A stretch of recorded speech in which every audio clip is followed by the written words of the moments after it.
जय हिंद दोस्तों। तो बहुत बहुत स्वागत है आपका अपने प्यारे से यूट्यूब चैनल एयू पाठशाला में। दोस्तों तो हम आज अब डिस्कस करने जा रहे हैं बहुत ही इंपॉर्टेंट चीज़। यदि आप बीए के छात्र हैं और या आप बीए के BA entrance exam 2022 Allahabad university का क्रैक करना चाहते हैं, तो उसमें हम आज आपको बताएंगे हिस्ट्री का सिलेबस। हम आपको इसके प्रीवियस वीडियो में हम पैटर्न बता चुके हैं कि बीए का क्या पैटर्न होता है, कितने क्वेश्चन आते हैं, कितने नंबर के क्वेश्चन आते हैं, क्या मार्किंग स्कीम रहती है, माइनस मार्किंग रहती है कि नहीं रहती है। ये चीज़ें हम डिस्कस कर चुके हैं। फिर उसके बाद हम आपको बताए थे कि किन किन सब्जेक्ट से कितने कितने प्रश्न पूछे जाते हैं। तो वह सब्जेक्ट हम डिस्कस कर रहे हैं कि सब्जेक्ट के सिलेबस के बारे में, कि सब्जेक्ट के किन किन टॉपिक से आपके प्रश्न पूछे जाते हैं। तो जिसमें हम हिंदी का जो है पूरा डिस्कस कर चुके हैं कि किन किन टॉपिक से प्रश्न पूछे जाते हैं। तो आज हम डिस्कस करेंगे हिस्ट्री के बारे में कि हिस्ट्री के, तो देखिए जो हिस्ट्री है आपकी तो बहुत बड़ी है। क्या हिस्ट्री तो बहुत बड़ी है भाई। मेडिवल हिस्ट्री है, फिर आपका एंशिएंट हिस्ट्री, मेडिवल हिस्ट्री, फिर आपका मॉडर्न हिस्ट्री है। तो इतनी ज़्यादा मोटी, बहुत ज़्यादा हिस्ट्री है। हमें कितना पढ़ना है सिर्फ एंट्रेंस एग्जाम क्रैक करने के लिए, हमें यह पढ़ना है। हमें पूरी हिस्ट्री थोड़ी ना पढ़नी है। हम हिस्ट्री पढ़ने के लिए यूनिवर्सिटी में जब हम एडमिशन ले रहे हैं तो हमें सिर्फ ऊपरी ऊपरी ना ले रहे हैं, लेकिन हमें हिस्ट्री के नॉलेज है कि नहीं है इसके बारे में। तो हमें हिस्ट्री में कितना पढ़ना है, कितना नहीं पढ़ना है, तो इस वीडियो में आपको हम पूरा बताएंगे हिस्ट्री का सिलेबस, वो भी BA entrance exam 2022 Allahabad university का। तो वीडियो के साथ बने रहिएगा। और ये जो हम प्रीवियस वीडियो आपको दे चुके हैं, यदि नहीं देखे भाई साहब तो सीक्वेंस आप देखते आइए। क्या सीक्वेंस देखते आएंगे तभी आपको सब कुछ समझ में आएगा। तो प्लेलिस्ट का लिंक हमको उनका डिस्क्रिप्शन में, वहाँ से आप जाकर जरूर देखिएगा। तो सीक्वेंस देखेंगे तभी समझ में आएगा। तो यदि छात्र हैं तो जरूर देखिए। और देखिए हिस्ट्री की फुल प्रिपरेशन कराई जाएगी, कितना पढ़ना है सिलेबस बताएंगे। फिर इसके बाद सीक्वेंस बाय सीक्वेंस हिस्ट्री के लेक्चर आपके सामने प्रस्तुत रहेंगे। सिर्फ आपको देखना रहेगा, आपको पढ़ना रहेगा, आपको और मेहनत करनी रहेगी और कुछ नहीं करना है। पढ़ाएंगे हम, चिंता लेने की बात नहीं। इतनी आसानी से पढ़ाई जाएगी ना, आप खुद खुश हो जाएंगे। तो चलिए भाई हम बातें करेंगे, तो हमें सिलेबस पर समझना है। तो चलिए हम सिलेबस समझते हैं हिस्ट्री का। तो हिस्ट्री का सिलेबस हमें कितना पढ़ना, इसके बारे में आपको पूरा तरीके से बताते हैं। जैसे हम आपको बताते हैं हमें हिस्ट्री कैसे पढ़नी है। पहला हिस्ट्री होगा आपका कि प्राचीन भारत कैसा था। जैसे नवपाषाण काल, आपका सिंधु घाटी की सभ्यता, चंद्रगुप्त मौर्य जो वंश आए थे उनके बारे में पहले पढ़ना है कुछ कुछ।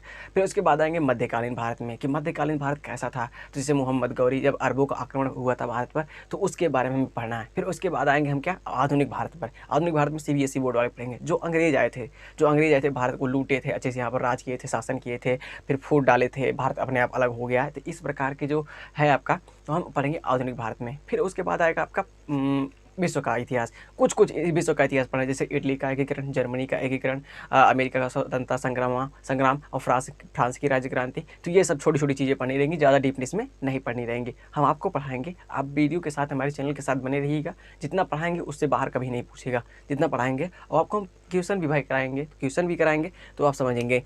तो चलिए हम सब कुछ हिस्ट्री का आराम आराम से सिलेबस समझते हैं। तो देखिए जो हिस्ट्री हमें पढ़नी है, किस प्रकार से पढ़नी है। तो पहले हम पढ़ेंगे प्राचीन भारत के बारे में, फिर उसके पढ़ेंगे मध्यकालीन भारत के बारे में, फिर उसके बाद आधुनिक भारत के बारे में, फिर उसके बाद विश्व इतिहास के बारे में। जैसे हम आपको बता चुके हैं, इसमें आपका पाषाण काल पढ़ना है, वंश के बारे में पढ़ने हैं सभी, तो उस प्रकार के। और फिर उसके बाद यहाँ पर आएंगे तो जो आपका भारत पर अरबों का आक्रमण हुआ था, जैसे मोहम्मद गौरी, मोहम्मद बिन कासिम, तो इन्होंने जो आक्रमण किया था, यहाँ से लूट उट के ले गए थे, तो उसके बारे में पढ़ना है। फिर इसके बाद यहाँ पर आएंगे आधुनिक भारत में, तो यहाँ पर अंग्रेज जो आए थे, भारत पर शासन किए थे, इनके बारे में कुछ कुछ पढ़ना है। फिर गांधीवाद के बारे में पढ़ना है, जो भी नारे वारे दिए गए हैं सब कुछ इसके अंदर पढ़ना है। फिर विश्व इतिहास के अंतर्गत आपको पुनर्जागरण काल पढ़ना है, फिर इटली का एकीकरण, जर्मनी का एकीकरण, फ्रांस की राज्य क्रांति, अमेरिका का स्वतंत्रता संग्राम, ये सब चीज़ें पढ़नी है। तो अब हमें समझ में आता है कि हम अलग अलग से डिवाइड करेंगे। अब प्राचीन भारत में चलेंगे, अब इसमें से कौन कौन से टॉपिक्स एंट्रेंस एग्जाम में पूछे गए हैं और क्या क्या पूछे जा सकते हैं, कौन कौन सा टॉपिक्स है ऐसा, तो उसके बारे में अलग अलग से डिस्कस कर लेते हैं। आप सिलेबस को अच्छे से नोट कर लीजिए, क्योंकि मोस्ट इंपॉर्टेंट सिलेबस है। इसके बाहर कहीं नहीं पूछेगा, इससे बाहर यदि पूछ ले तब बताइएगा। तो इस सिलेबस को पढ़ना बहुत ही जरूरी है। पहले हम सिलेबस समझ लेंगे ना, फिर उसके बाद आराम से स्टार्ट करेंगे पढ़ाई। बस आराम आराम से पढ़ते हुए पूरा खत्म कर देंगे। 30 से 40 लेक्चर में आराम से पूरा इतिहास हम समझ खत्म कर देंगे। तो बस आपको बने रहना है। तो चलिए हम अलग अलग से समझते हैं। पहले प्राचीन इतिहास, फिर मध्यकालीन इतिहास, फिर आधुनिक भारत आपका, फिर विश्व इतिहास।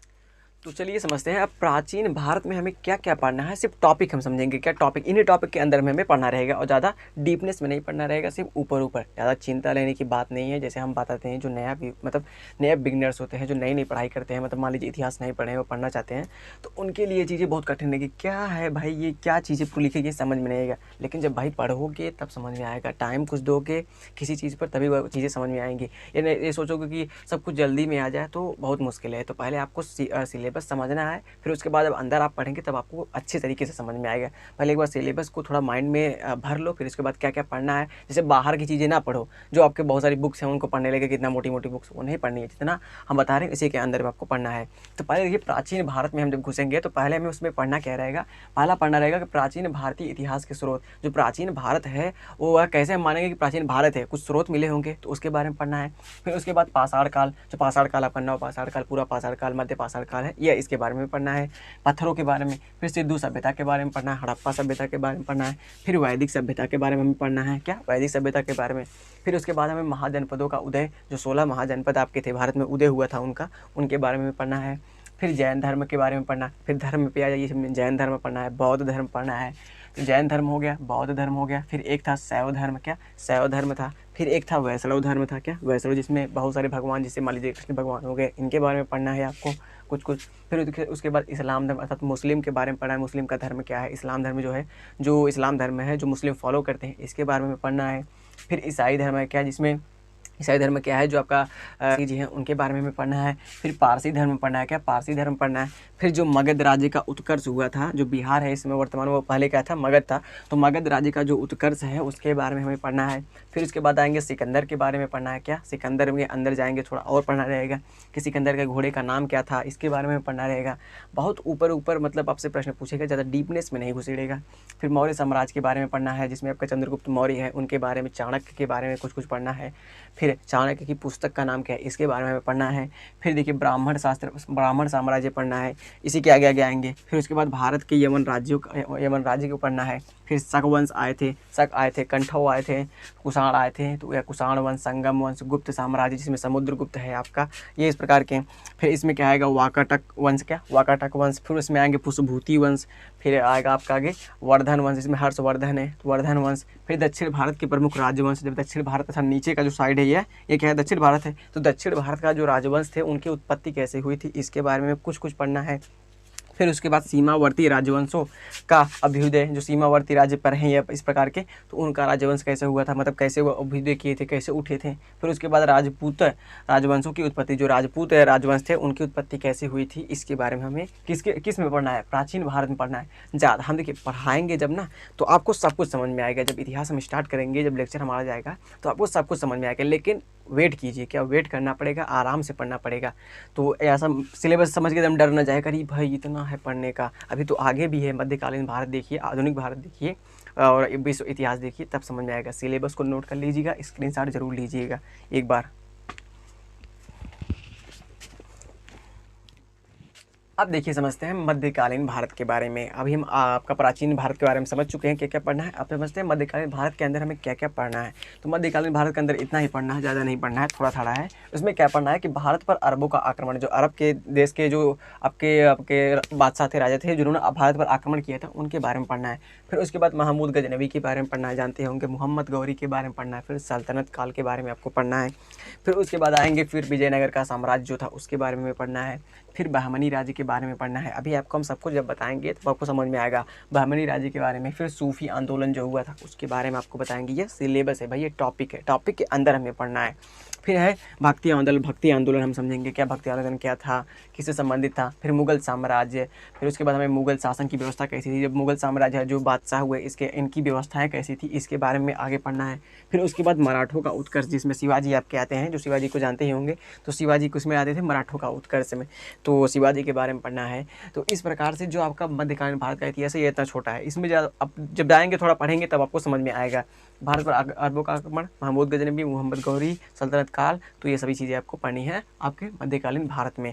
तो यह चीज़ें हो गई आपके प्राचीन भारत की, मध्यकालीन भारत की। अब समझते हैं जो CBSE बोर्ड के आए थे, साले अंग्रेज आए थे ससुरे, जो भारत को लूट के एकदम कंगाल करके, एकदम जो सोने की चिड़िया थे उसको एकदम बर्बाद करके चले गए हैं, उनके बारे में समझ लेते हैं। उनके अंदर हमें क्या क्या पढ़ना है, इसको भी आप नोट कर लीजिए, क्या स्क्रीनशॉट ले लीजिए अपनी, और नोट्स ज़रूर बनाइए, इनका क्या नोट ज़रूर बनाइए। अब समझते हैं दोस्तों, हम आपका मध्यकालीन भारत समझ चुके हैं। अब आधुनिक भारत में हमें किन किन टॉपिक पर पढ़ना है ना, उसके बारे में डिस्कस कर लेते हैं। तो देखिए पहला टॉपिक जो होगा हमारा आधुनिक भारत में पढ़ना होगा, भारत में यूरोपीय कंपनियों का आगमन। जैसे आपका ईस्ट इंडिया कंपनी का आई थी दोस्तों भारत में, उसके बारे में बताएंगे हमको, भारत में यूरोपीय कंपनियों का आगमन। फिर उसके बाद आएगा क्या कि बंगाल पर अंग्रेजों का आधिपत्य, जो बंगाल है आपका, इसमें पश्चिम बंगाल है, और उसकी जो मुख्यमंत्री हैं आपकी ममता बनर्जी हैं, तो उस समय क्या था, अंग्रेजों का आधिपत्य हो गया था। कैसे आधिपत्य हुआ था, कब हुआ था, तो इसके बारे में आपको पढ़ना है। फिर उसके बाद आएंगे अंग्रेजों के मैसूर से संबंधित, जो मैसूर है आपका, उससे अंग्रेजों के क्या संबंध थे, इसके बारे में पढ़ना है। इसके बाद हमें पढ़ना है कि सिख एवं अंग्रेज, जो सिख थे और अंग्रेज थे, उनके बीच में क्या था, कैसे था, क्या मैटर था, ये सब में समझना है। फिर उसके बाद आएंगे कंपनी के अधीन गवर्नर जनरल, जो कंपनी थी आपकी, उसके अधीन कौन कौन से गवर्नर जनरल थे, क्या क्या उनका नाम था, कब से कब थे, तो इसके बारे में पढ़ना है। फिर उसके आगे आएंगे अंग्रेजी शासन के विरुद्ध महत्वपूर्ण विद्रोह, जो अंग्रेजी शासन था, जो अंग्रेज थे आपके, उनके शासन के प्रति जो भारतीय लोगों ने विद्रोह किया था, हमें पढ़ना है। फिर उसके बाद आगे आएंगे हम कि 1857 ईस्वी की महान क्रांति के बारे में पढ़ना है, जो 1857 ईस्वी की क्रांति हुई थी उसके बारे में पढ़ना है। फिर उसके बाद आप आएंगे तो यहाँ पर देखिए, फिर भारत का स्वतंत्रता संघर्ष पढ़ना है कि भारत किस प्रकार से आज़ाद हुआ, कैसे आज़ाद हुआ, क्या क्या महत्वपूर्ण तथ्य थे, इसके बारे में हमें पढ़ना रहेगा। फिर उसके बाद महत्वपूर्ण तथ्य थे जो भारत आपका स्वतंत्र हुआ, उसके पीछे क्या महत्वपूर्ण तथ्य थे, उसके बारे में पढ़ना है। फिर भारतीय धार्मिक सामाजिक एवं राष्ट्रीय आंदोलन से संबंधित संगठन एवं संस्थाएं, जो भारतीय धार्मिक सामाजिक एवं राष्ट्रीय आंदोलन से संबंधित संगठन थे और संस्थाएं थे, उनके बारे में पढ़ने हैं। फिर आपके बाद नीचे आएंगे भारतीय राष्ट्रीय आंदोलन से संबंधित महत्वपूर्ण आंदोलन जो हुए थे, आपके घटनाएं हुए थी, जो मूवमेंट हुए थे, जैसे आपका गांधी जी ने मूवमेंट किया था, उस प्रकार के दांडी यात्रा किए थे वैसे ही दोस्तों जो आपके आंदोलन किए हैं, सभी प्रमुख जो आंदोलन किए हैं, जो घटनाएं हुई हैं, जैसे जलियांवाला बाग हत्याकांड हुआ है, इन सभी घटनाओं के बारे में पढ़ना है, आंदोलन के बारे में पढ़ना है। फिर उसके बाद जैसे ही नीचे आएंगे कि भारत के महान शहीद, जो भारत के महान थे, जैसे चंद्रशेखर आज़ाद हो गए, भगत सिंह हो गए, सुखदेव हो गए, लाला लाजपत राय हो गए, ये जो शहीद हुए हैं, इनके बारे में पढ़ना है कि कैसे शहीद हुए थे, कब शहीद हुए थे, इनको क्या दी गई थी, यह सब पढ़ना है, फांसी दी गई थी, गोली मारी गई थी, ये सब में पढ़ना है। फिर उसके बाद जैसे आगे बढ़ेंगे कि भारतीय स्वतंत्रता आंदोलन के प्रमुख वचन एवं नारे, जो वचन एवं नारे हैं आपके, सुभाष चंद्र बोस ने क्या क्या है, गांधी जी ने क्या क्या है, वचन क्या दिए, क्या नारा दिया है, इनके बारे में पढ़ना है। फिर उसके बाद जैसे नीचे आएंगे स्वतंत्रता आंदोलन से संबंधित प्रकाशित पत्रिकाएं, जो भारत जब स्वतंत्र हुआ तो उससे संबंधित कौन कौन सी पत्रिकाएं प्रकाशित की गई, उनके बारे में पढ़ना है, कौन कौन सा उनका क्या नाम है, इसके बारे में एवं पुस्तकों के बारे में पढ़ना है। फिर इसके आगे आएंगे कांग्रेस अधिवेशन कब और कहाँ, जो कांग्रेस का अधिवेशन हुआ था, कब हुआ था, कहाँ पर हुआ था, इसके बारे में पढ़ना है। फिर उसके बाद आएंगे हम नीचे ब्रिटिश कालीन आयोग समितियाँ, जो ब्रिटिश काल में जो आयोग की समितियाँ हुई थी, उनके बारे में पढ़ना रहेगा आगे।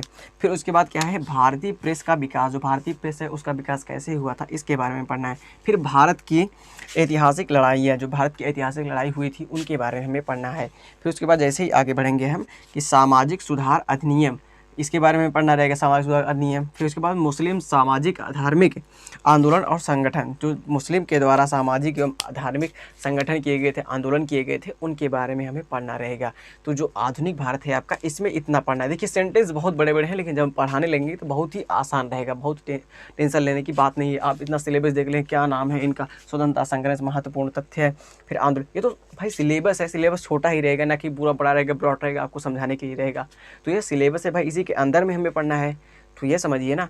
तो यार आपका आधुनिक भारत हम बता चुके हैं, आपका प्राचीन भारत, मध्यकालीन भारत, आपका आधुनिक भारत। अब बचता है आपका सिर्फ विश्व इतिहास। तो विश्व इतिहास से भी प्रश्न 3 से 4 क्वेश्चन पूछता है, फिक्स है, 3 से 4 क्वेश्चन पूछ लेता है, और जो बचते हैं इनसे पूछता है। तो चलिए हम विश्व इतिहास का भी जो सिलेबस है छोटा मोटा, उसको समझ लेते हैं। तो इसका स्क्रीनशॉट जरूर लीजिए और अच्छे से नोट कीजिए, अपने माइंड में आप सिलेबस को बैठा लीजिए। तो अब चलिए समझते हैं हम विश्व इतिहास दोस्तों। तो विश्व इतिहास वर्ल्ड हिस्ट्री, पहला उसमें जो टॉपिक से प्रश्न पूछा जाता है, पुनर्जागरण काल से प्रश्न पूछ लिया जाता है। फिर उसके बाद जो अमेरिका का स्वतंत्रता संग्राम हुआ था, अमेरिका कैसे स्वतंत्र हुआ था, तो उससे प्रश्न पूछ लिया जाता है आपका। फिर उसके बाद फ्रांस की जो राज्य क्रांति हुई थी, इसके बारे में आपसे प्रश्न पूछ लिया जाता है। फिर उसके बाद जो इटली का एकीकरण हुआ था और जर्मनी का एकीकरण हुआ था, जैसे जर्मनी का एकीकरण गैरीबाल्टी ने किया था, बहुत से लोग थे, हम पढ़ाएंगे आपको बहुत अच्छे तरीके से। फिर उसके बाद रूस की क्रांति क्या थी, फिर औद्योगिक क्रांति क्या थी, फिर आपका इंग्लैंड में जो क्रांति हुई थी वह कैसी थी, वो कैसा हुआ था, किस प्रकार से हुआ था। फिर उसके बाद जो प्रथम विश्व युद्ध हुआ था, ओहो गलत हो गया भाई, प्रथम विश्व युद्ध के बारे में हमें पढ़ना है। फिर चीनी क्रांति, जो चीन में क्रांति हुई थी, उसके बारे में हमें समझना है। फिर उसके बाद जो टर्की है आपका, उसके बारे में पढ़ना है कुछ चीज़ें। फिर इटली में जो फ्रांसीटो का उदय हुआ था, उदय हुआ था, उनके बारे में हमें पढ़ना है। और जर्मनी में जो नाजीवाद का उदय हुआ था, इसके बारे में। और देखिए क्या है, फिर उसके बाद जापानी साम्राज्यवाद और द्वितीय विश्व युद्ध पढ़ना है विश्व इतिहास में। तो देखने में आपको नाम लग रहे होंगे, लेकिन जब इसके अंदर हम घुसेंगे, जो नाम है पढ़ेंगे, कब हुआ था, किस प्रकार से, जब सीक्वेंस बैठाएंगे, तब सब कुछ समझ में में आएगा। ज़्यादा डीपनेस में नहीं पढ़ना है, टेंशन तनिक भी नहीं लेना है कि हम पूरा या हम अच्छे से पढ़ेंगे, कंपटीशन की तैयारी करें। नहीं भाई, आप एंट्रेंस एग्ज़ाम की तैयारी कर रहे हैं तो नहीं, इस भी प्रकार से पढ़िए कि आप मतलब क्या है कि कंपटीशन के जो एग्ज़ाम्स हैं उनमें भी प्रश्न पूछा जाता है, लेकिन थोड़ा उसमें हाई कर देगा। हम जो पढ़ाएंगे आपका वो लो लेवल का रहेगा, एंट्रेंस एग्ज़ाम के लेवल का रहेगा, तो रहेगा लगभग से उन्हीं के बराबर रहेगा। तो यह रहा दोस्तों आपकी हिस्ट्री का जो सिलेबस था बीए एंट्रेंस एग्जाम 2022 के लिए, जो न्यू सिलेबस था, क्या भाई न्यू सिलेबस जो था उसके बारे में हमने आपको बता दिया। तो आप हमें आशा है कि आपने पूरा सिलेबस नोट किया होगा। पहले इसको भी आप स्क्रीनशॉट ले लीजिए।